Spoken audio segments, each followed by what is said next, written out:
Thanks for joining me in this video, where I'll share with you the things you need to know as a homeowner selling your home, but may not even be aware of.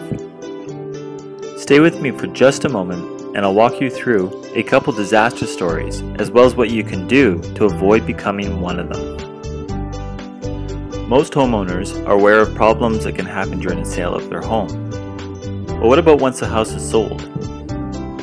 I can remember a story that came up a few years ago in my first home purchase, after the house was sold. The house was left a mess with tons of garbage everywhere. Needless to say, I wasn't impressed. Now let me ask you, if you were the homeowner, would you have known how to best resolve this and avoid it in the first place? I was fortunate as the buyer in that my real estate agent took care of getting the house cleaned up at no expense to me. But what about the homeowner? What if a buyer says to you, after the deal has gone through, that there are no grounded electrical outlets in the kitchen and wants you to pay to fix them?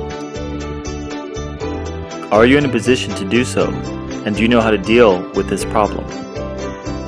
Suppose you spend all this time, energy, and money only to find out that they're just a looky-loo or couldn't get qualified for the financing.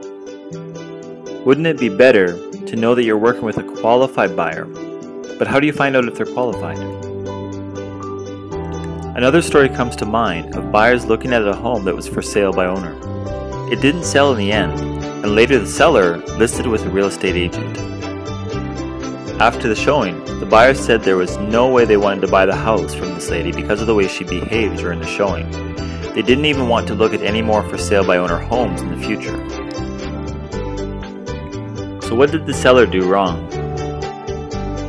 You see, the first couple of weeks that a house is on the market is critical for showing to potential buyers, and as time goes on, the buyer pool gets smaller. So if your first impression is not positive, then those first potential buyers don't usually come back, and you've lost a potential early sale. So how do you avoid becoming one of these disaster stories and become one of these success stories instead? That's exactly what I'll go over with you in these free reports. So click on the button below to download your reports, and I'll be happy to fill you in. So thanks for watching.